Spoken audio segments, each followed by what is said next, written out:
Asilimia 99 ya watu wanaendeshwa kisaikolojia kila siku bila hata wao kujua.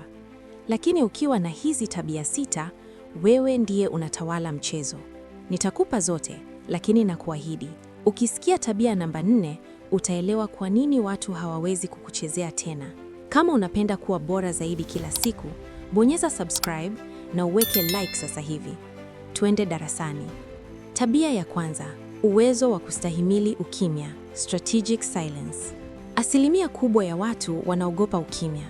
Wakati wa maongezi ukipita sekunde 5 bila mtu kuongea, wanaanza kuweweseka na kutoa maneno yasiyo na msingi ili tu kujaza nafasi.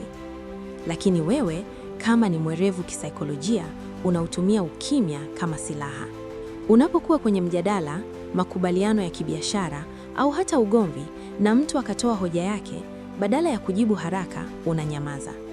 Unamwangalia usoni kwa sekunde chache. Kisaikolojia, hali hii inamfanya mtu mwingine ahisi presha ya kujieleza zaidi. Katika kujieleza huko, mara nyingi hufichua ukweli aliokuwa anauficha au kulegeza msimamo wake. Watu wenye akili ya kisaikolojia wanajua kuwa yule anayeongea sana ndiye anayetoa siri nyingi. Kuwa na uwezo wa kukaa kimya kunakupa muda wa kuchakata taarifa, kusoma lugha ya mwili, body language, na kutoa majibu yenye uzito badala ya mihemko. Tabia ya pili, uwezo wa kutenganisha hisia zako na maamuzi, emotional decoupling. Kwenye saikolojia kuna kitu kinaitwa stimulus and response, kichocheo na mwitikio. Mtu wa kawaida akitukanwa au kukasirishwa, kichocheo hulipuka kwa hasira papo hapo, mwitikio. Lakini mtu mwerevu kisaikolojia anatengeneza nafasi katikati ya hicho kichocheo na mwitikio. Akipokea taarifa mbaya, hachukui hatua akiwa kwenye kilele za hisia. Anajipa muda wa kuruhusu ubongo wa mbele, prefrontal cortex, ambao unahusika na mantiki, kuchukua nafasi kutoka kwenye ubongo wa hisia, amygdala. Ukiona wewe ni aina ya mtu ambaye unaweza kumtazama mtu anayekutukana, ukavuta pumzi na kujiambia, hasira zake ni udhaifu wake, hazinihusu mimi. Kisha ukaendelea na mambo yako bila kujibizana naye, hongera sana. Una udhibiti wa kihisia ambao asilimia 99 ya watu wanauota tu. Tabia ya 3, kunyumbuka kifikra, cognitive flexibility. Ego ni adui wa akili. Watu wengi wapo tayari kupoteza pesa, marafiki au fursa kwa sababu tu hawataki kuonekana wamekosea. Wakiamini jambo fulani, wanang'ang'ania hata kama ukweli uko wazi kuwa wamekosea. Lakini wewe, kama una tabia ya 3, una kile tunachokiita cognitive flexibility, unyumbufu wa kifikra. Hii ni tabia ya kuwa na maoni yenye nguvu ambayo uko tayari kuyabadilisha haraka sana ukipata taarifa mpya na sahihi. Mwerevu kisaikolojia hafungi utambulisho wake kwenye mawazo yake. Akigundua amekosea, anasema kwa sauti kubwa, I say, nilikuwa sijui hili. Asante kwa kunielewesha. Kukubali makosa sio udhaifu, ni kilele cha kujiamini.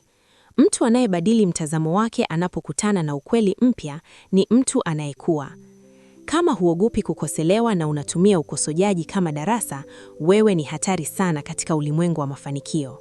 Tabia ya 4, kusoma nia sio matendo. Hapa ndipo tulipokuwa tunapasubiri.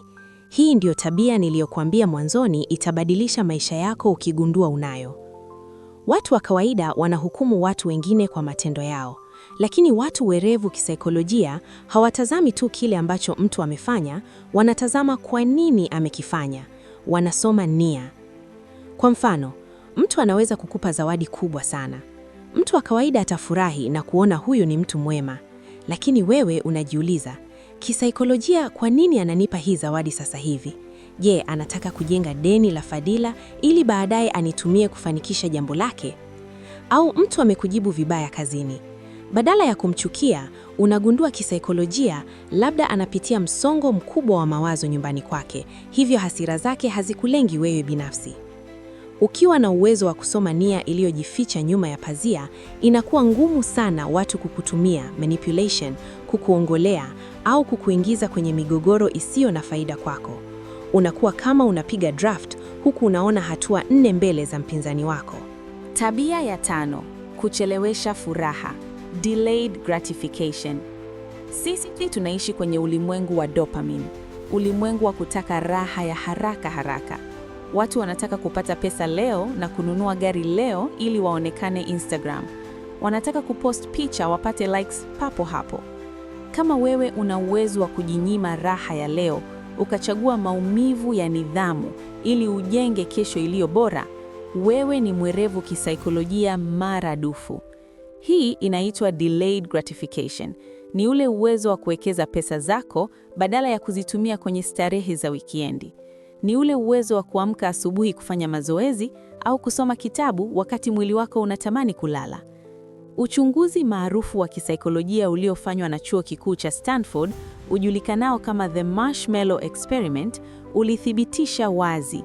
Watoto walioweza kujizuia kula perembene moja ili baadaye wapewe mbili, walikuja kuwa watu wenye mafanikio makubwa sana kimaisha, kifedha na kiafya ukubwani.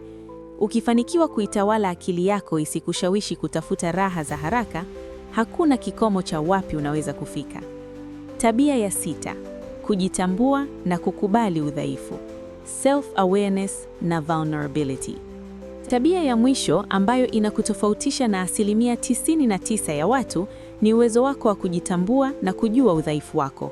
Watu wengi wanaishi kwenye kile kinachoitwa Dunning-Kruger effect. Ni ugonjwa wa kisaikolojia ambapo mtu mwenye uelewa mdogo hujiona anajua kila kitu. Lakini watu walio na akili ya kisaikolojia wana self-awareness, kijitambua cha kiwango cha juu sana. Wanajua wapi wana nguvu na wapi ni dhaifu. Na uzuri ni kwamba haoni aibu kuhusu udhaifu wao. Wanaweza kufanya kosa na badala ya kujitetea, wanajitathimini wenyewe na kusema, hapa nimechemka kweli. Akili yangu ilikuwa wapi? Unapokuwa wa kwanza kukubali udhaifu wako, unawapokonya maadui zako silaha za kukushambulia. Hakuna anayeweza kukutumia udhaifu wako dhidi yako ikiwa wewe mwenyewe tayari umeukubali na unafanyia kazi kuuimarisha. Hiku ni kujiamini kwa kiwango cha hali ya juu sana. Hizi ndizo tabia 6 zinazotenganisha watu wa kawaida na wale wenye ushawishi na uwezo mkubwa wa kisaikolojia. Ustahimilivu wa ukimya, kudhibiti hisia, kunyumbuka kifikra, kusoma nia za watu, kuchelewesha furaha na kujitambua. Sasa swali langu kwako leo, ni tabia ipi kati ya hizi 6 ambayo unaiona kabisa iko ndani yako tayari? Na ipi unaenda kuifanyia kazi kuanzia leo? Shuka hapo kwenye comments na uniandikie, nitasoma na kujibu.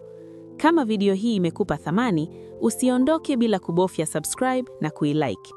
Tuma video hii kwa rafiki yako mmoja unayeamini ni mwerevu au anahitaji kuwa mwerevu.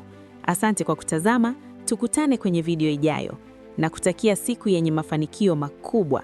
Peace.